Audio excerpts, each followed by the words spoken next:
The ignorance is the law. Ignorance of the law is an excuse. I want to get this right because some of us are 2 days into knowledge and already we start to chastise our brothers and sisters. It's not. You see what I'm saying?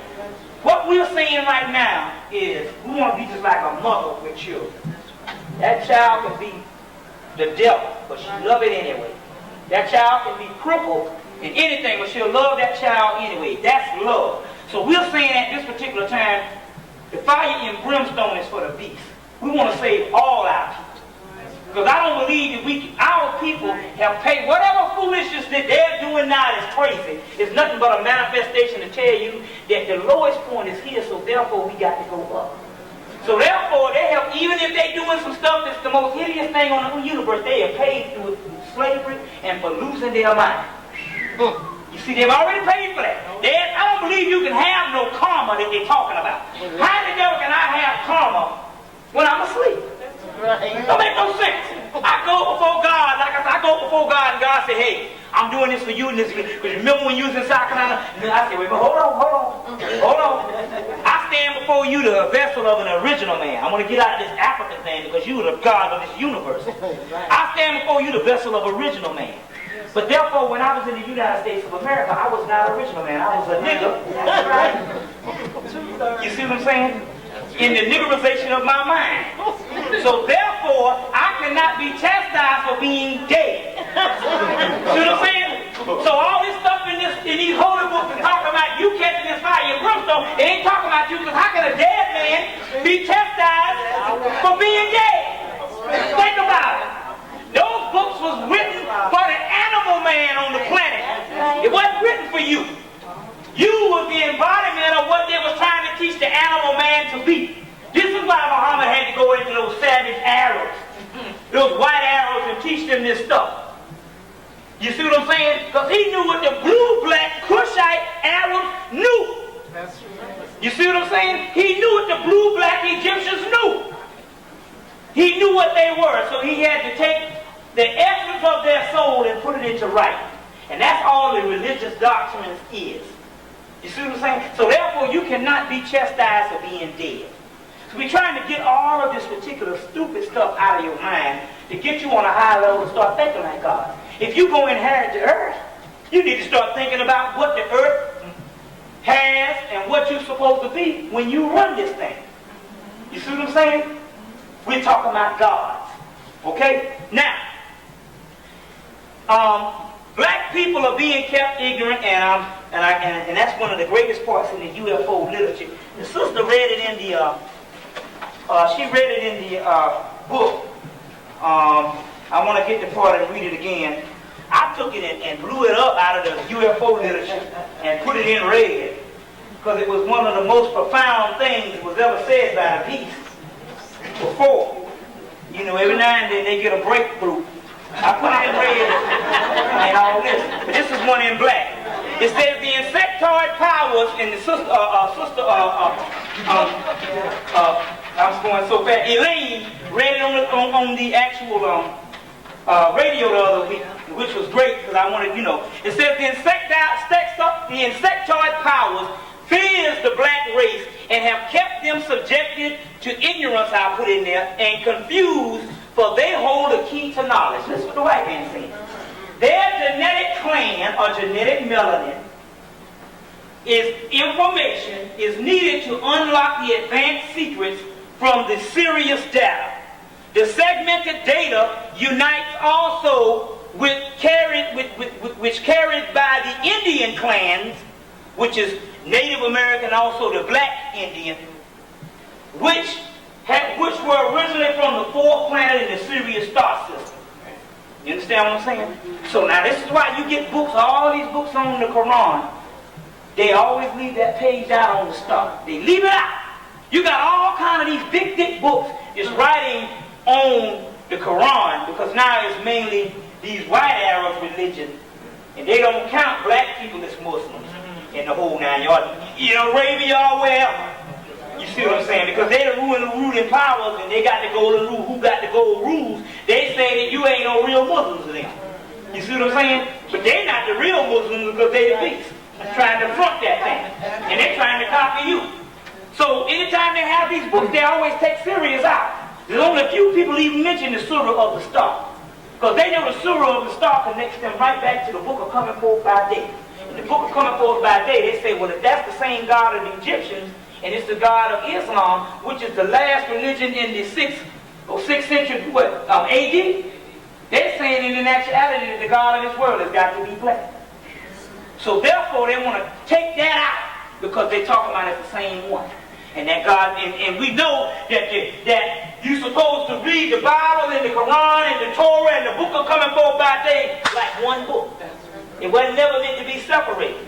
This is one great thing why the power of the Nation of Islam rose up and was so powerful under Honorable Elijah Muhammad and even the Mr. Farrakhan to that particular doctrine, where it even got other black people as Christians to even go into Islam and even consider it for the simple fact that they put both books together. You see what I'm saying? Because they were meant to read together. Because how in the devil can the deities be the same in one book and be the same in another book, and they don't belong to the same God here? You see what I'm saying? So they say that you got the grandfather who is Hebrewism, the father who is Christianity, and the grandson who is Islam, which they say, but in actuality, we know that's the way they put it in organized religion. But we know that all of that, forget the doggone religion, they're talking about the nature of black people. So we really don't have to feel insecure about, well, I'm in another religion, not because you go beyond that. You beyond them doggone scriptures. To teach some other fool how to act. You see what I'm saying? And even in your craziness, you still are the model of behavior to this society. Like I say, the white man don't feel secure. You know, the white man don't feel secure at all, not unless he got you in it. That's right. Then he said, oh, now we can put it a part of divinity. That's why they're trying to get you in all their churches now. You're falling for that bull jack. You see what I'm saying? So even in your craziness, and you know that you are the exercise of God, even in your craziness, because you're the only people that's been treated this bad and never rose up against your slave master. So even in your craziness, you should always say that in actuality there's no other people that's done that. You see what I'm saying? You see. So I don't know if that's an attribute or craziness anyway. But still, yeah, to make it count for something good, we'll say that and all, you know, in the whole 9 yards and stuff. Because, you know, we got some deep-rooted stuff. Y'all all right? Yeah. Okay, now, let's keep going on. On Venus, they have never fallen. There are black people on Venus too. Never fell. Mars fell twice. Then they learned their lesson. Earth has fallen about 100 times. Why? Because number one, Earth is the prototype of one of the first planets which was inhabited by God. So therefore, by you being closer to God, you had more power to do certain things on your own free will, so therefore you had the power to fall all those particular times. Because that's chaos. And chaos is the form of God, and therefore, which is the nothingness of space, and from the nothingness you get the absolute, so anything can happen. That's called the African's right to be wrong, or the indigenous people right to be wrong. So they were saying when Faulkner, Henry Frankfurt, in his book Egyptian Religion, he said, when I'm studying this stuff, we see these contradictions all up in the middle of the doggone meta. And he said the reason, and so the Europeans said, oh, the Egyptians didn't understand their religion. Now, wait a minute, I can't understand that. Now that is a doggone contradiction within itself. They didn't understand their religion. You understand what I'm saying? But that could be put positive too. They're saying that God gave that religion, or whatever. But no, they were saying the Egyptians didn't understand their religion. And then Frankfurt got it right. He said, oh, I see what the Africans are doing, or the indigenous black people are doing. He said they put contradictions in their own purpose. That's right. Because that's what life is. It's a big contradiction. That's the cosmos. It's a big contradiction. That is what light is. It's a gas of contradictions. And AC, DC, positive, negative means light. It's contradiction. So by you being the gods of the particular realm, you were in actuality were the ones that was able to do these particular things to even make yourself lower. So that means in actuality, because you have gone this low, that means that you can only be the model of the universe that can be on the throne rightfully, because you are the only people in the universe, or the only specimen or spasm in the universe that forgot who you were. That's lower than a dog. A dog knows who it is. That's lower than plants. That's lower than the ant. Everything in the universe knows what it is but you. But now when you look at that on the divine level, you have gone where no man has ever gone. Think about that. Think about that. You see, so now, that's what they're talking about as far as the earth is the home of the Godhead. Now this particular earth itself is now becoming a cosmic sun. A cosmic sun is what it's become. And therefore, if you are the magnitude of the microcosm or the macrocosm, and you are an intricate part of the earth, and it's becoming a cosmic sun, in actuality, you're becoming cosmic suns too, in that realm of energy. That's what's getting ready to happen. So therefore, you trying to build your little governments and all your little bull jive back like you had in Egypt and all this kind of stuff, that ain't going to work, because you won't even recognize this earth. And you won't need none of that stuff. We've seen two people already, one in April that saw it, and one I met about 2 weeks ago that saw it. One saw this particular mothership. Not necessarily the one that Elijah Muhammad had that was built on the earth. She saw another one, that either one of them is magnitudes of you can't even comprehend. She said it was a crystal city that she couldn't even comprehend. One sister went to the subterranean world, which we're going to get into. The devil tell you to be scared of hell up under that ground. You want to get to that ground, but that's your heaven. She went to the subterranean world, and this sister, she came in and she said, some blue black men came in my dreams and snatched me and took me down there. And she said, what I saw, she said, I saw this civilization and these structures. She said, but it wasn't as physical like what you see. And she said, you can become a part of the structure yourself. It's that kind of stuff we talk about dealing with. And she said, I saw these things. And she said, and I'm trying my best to describe it with you. I said, well, you did a pretty good job, you know, to say something of that magnitude. So the earth is also becoming a sun, and you're becoming a structure too. So what we're talking about, the Godhead, you can forget all this other bull job that you think you want to get back to. Because even what you think you want to get back to, that's your lowest point. You see what I'm saying? That's the sub-level of your lowest level. There is no word to describe on what you're supposed to get back to. And this stuff is real too. I'm going to go into a lot of things. I'm just get this first thing out, and we take a little break, and we can go on into some stuff. And also I want to give some stuff. I want to give a message to Minister Farrakhan and a message to Minister Carter. Now, if you don't give this message to Minister Carter Muhammad is a dead man. Because whether you think it or not, whether you think they were successful the other Sunday, no, they weren't successful. But you did exactly what they wanted to do, and it was Operation Success. We're going to get into that in a few minutes, so y'all stick with me. All right, okay, now,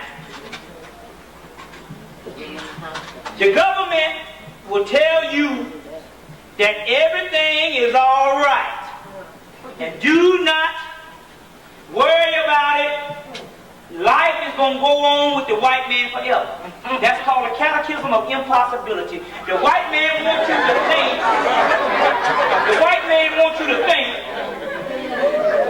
he wants you to think that everything, that his reign over you is forever. Therefore, you say, since it's ever, I might as well sell out.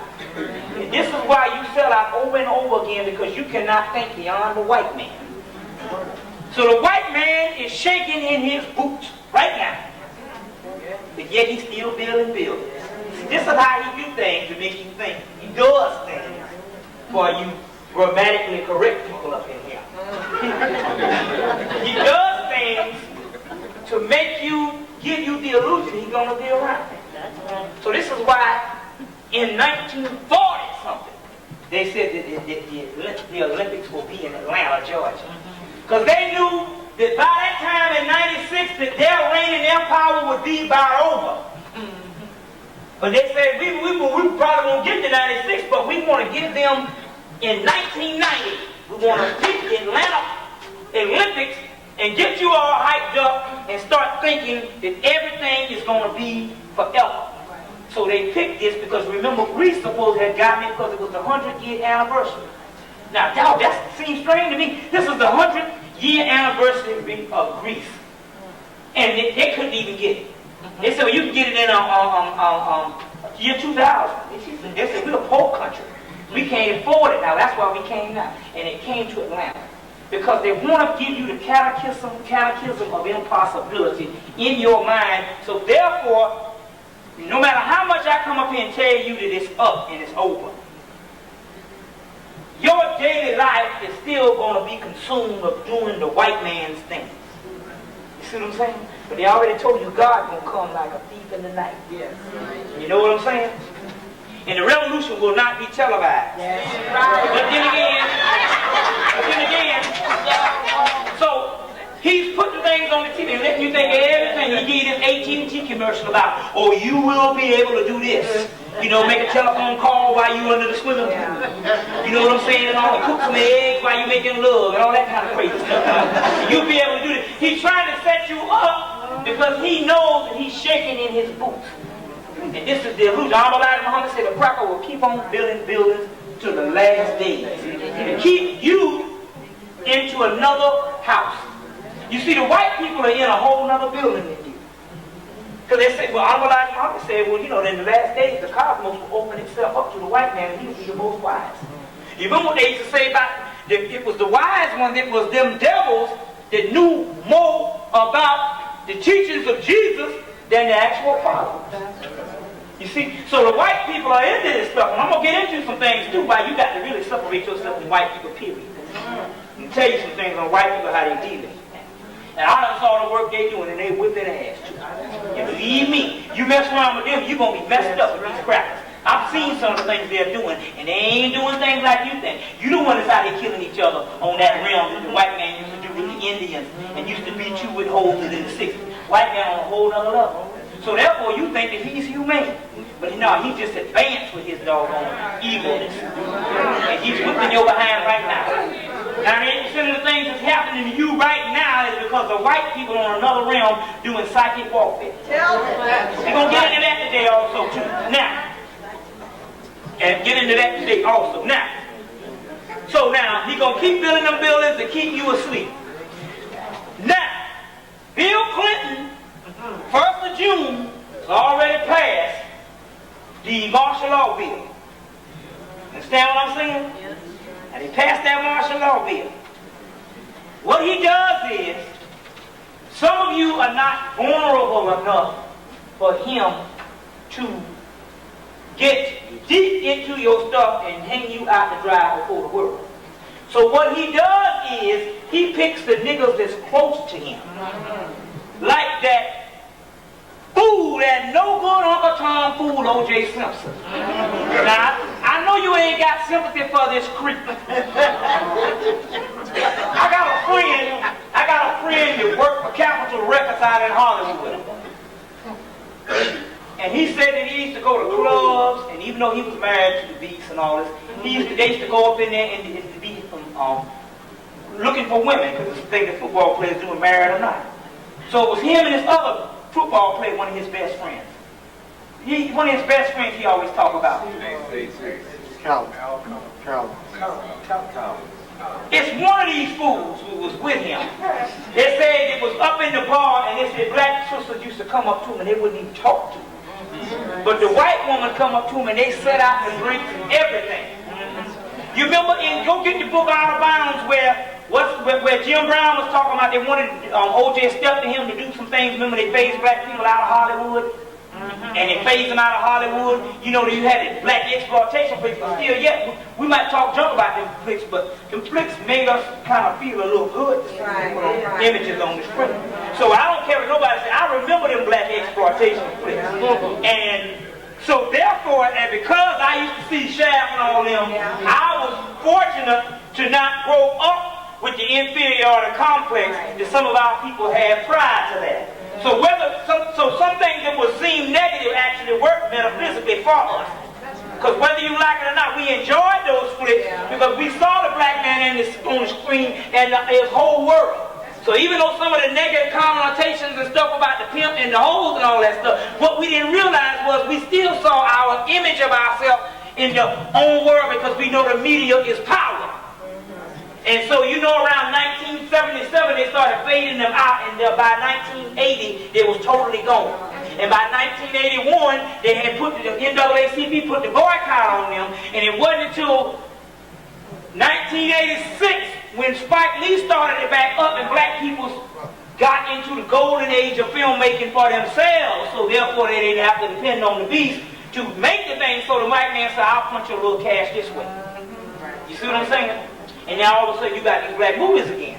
Mainly also because they was threatening to boycott because they knew that we had gone through so much of the actual movie tickets was sold by black people. You know what I'm saying? Because you know how it is when you on the bottom, the only extracurricular you got is, a movie. You know what I'm saying? Or Coca-Cola. Or like they say in the black community, they sell more grape soda, more orange soda. And sex also, too, is your only extracurricular activity. Which is also positive, too, that I'm going to get into in a few minutes before we close out.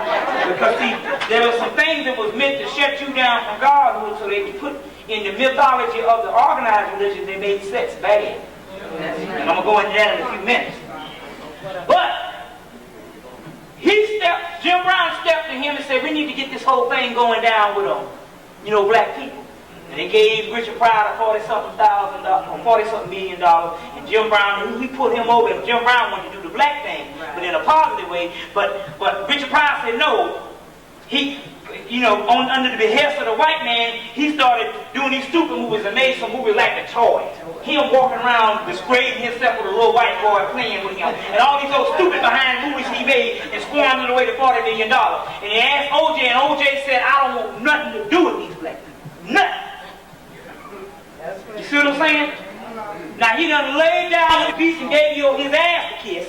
Now, since the white man now is on his covert plan of bringing in this particular martial law by crucifying your black figures before you, Mike Tyson, Michael Jordan, you see what I'm saying? Michael Jackson, always the ones that's closest. But I can say I can take Michael Jordan, Michael Tyson out of that category because it was because of Mike Tyson hooking up with John King is the reason why they did that.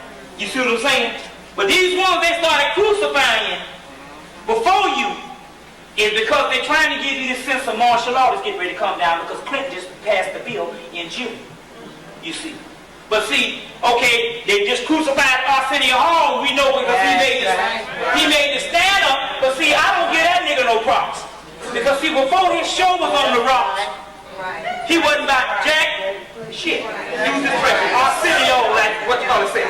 Because let me tell you something about it. You remember, I used to read this, brother. I remember when Mr. T first came on in '89, and he said, what you wearing them chains for? He said, these chains is because of gold. He said, these chains, I'm still a slave, and now my shackles are turned to gold. I mean, he was dropping a little sign and saying, I'm just a high-paid slave. And I refuse. Now the man dropping the sign. I refuse to be called a slave. He said, man, you don't own this station. You don't own no pair of money. You don't own none of this stuff up in here. You a slave, man. You're a high slave. I want to tell you.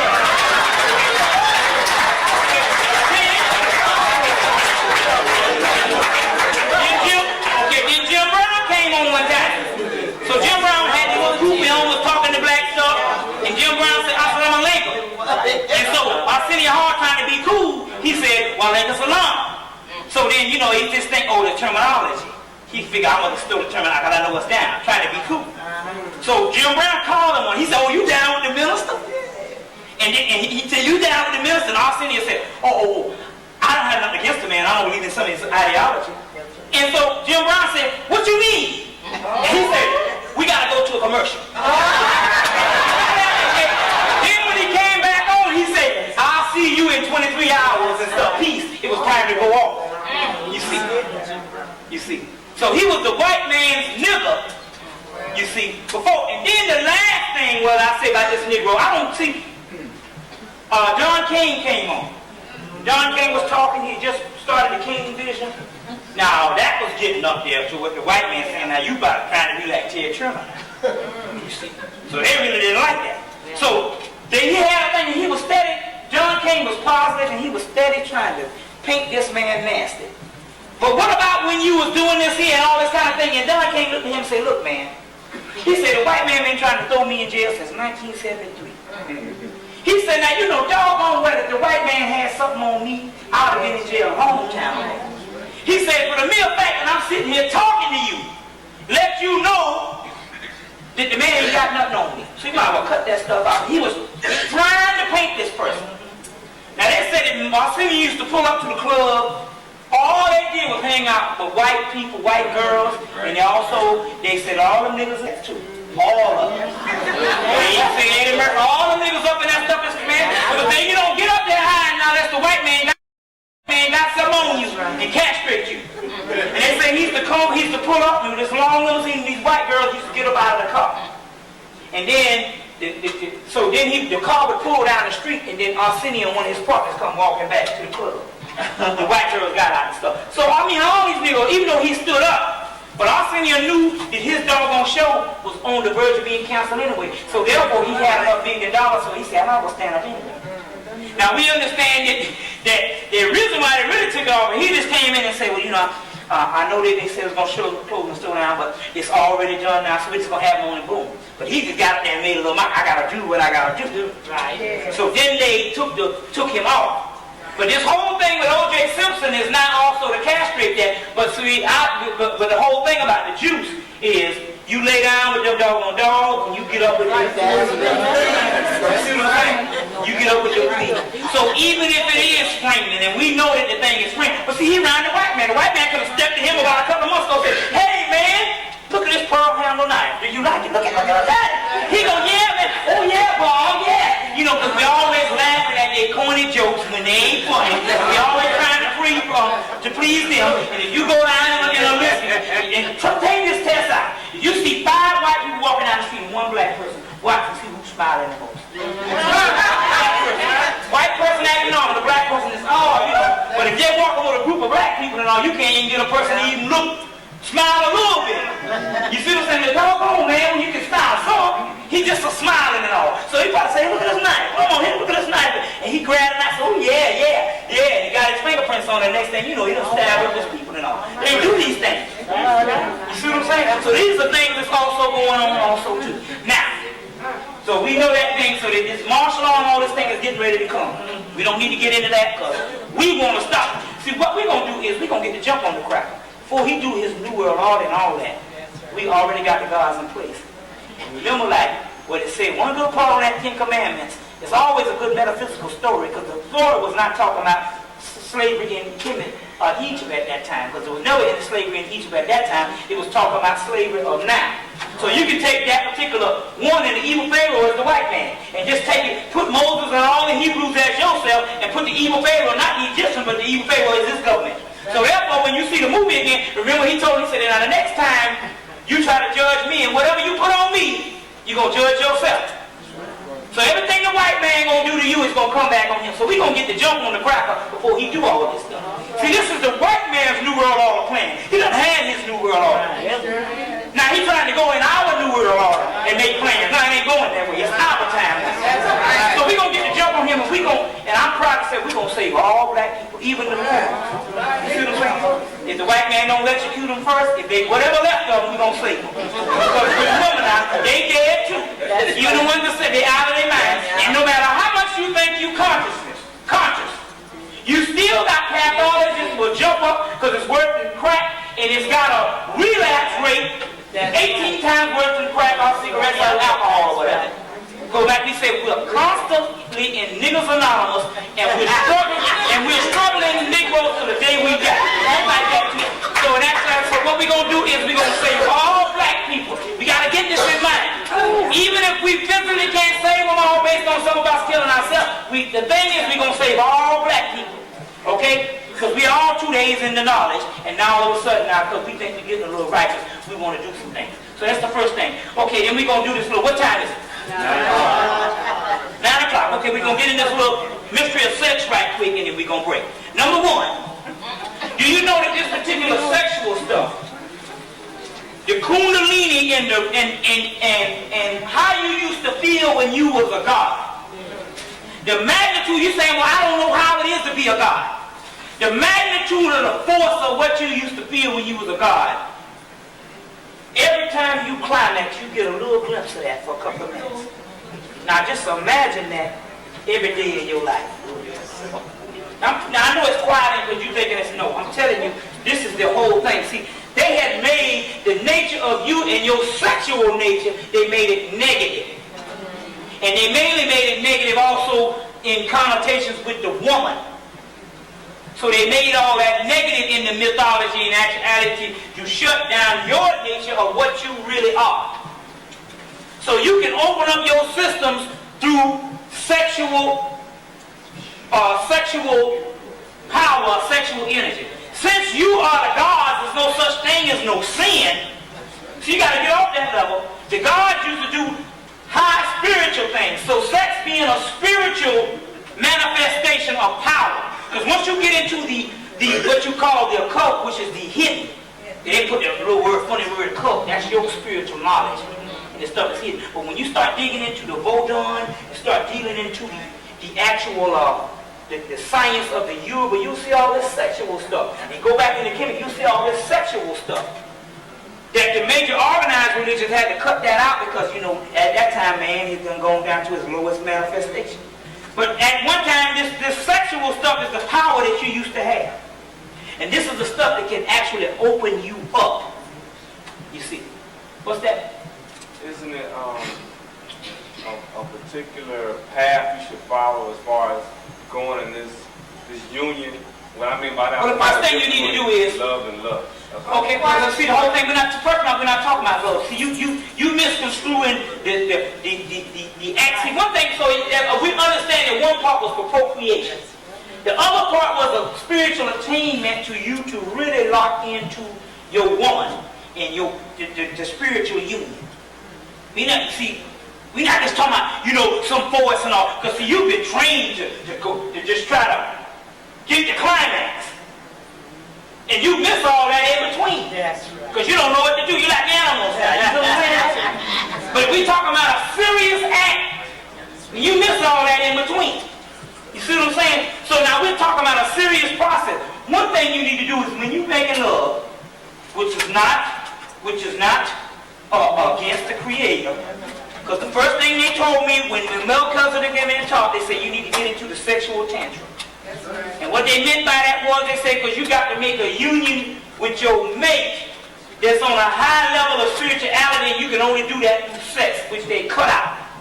This is how you really make that union. You see what I'm saying? It's just that you have missed it, you're on a low level, so you thinking it's lust, and you thinking it's a lust thing, but it's actually a union. When you mate with somebody in actuality, there's a bond there. You see what I'm saying? There's a bond. It's a bond that is nothing unlike the feeling inside. There's also a spiritual bond there, which you misconstruing as love, or you just hot in the ass. No, it's a spiritual bond. There's a spiritual bond there. You see what I'm saying? There's nothing wrong with the spiritual manifestation of a high spiritual attainment of Godhood through the natures of sex. So the first thing you do when you make love from now on, you try to put a bright light between you all, around you all while you're doing it. And then enjoy the pleasures of mating with your person before the climax. I know you be trying to work up to that part. I think I got it. Yeah. You got it? No. Enjoy the act of this particular thing, because this is all spiritual connected. You understand what I'm saying? This is all spiritual connected. You see what I'm saying? You got to enjoy the act. After a while, you'll find out that it'll start reversing.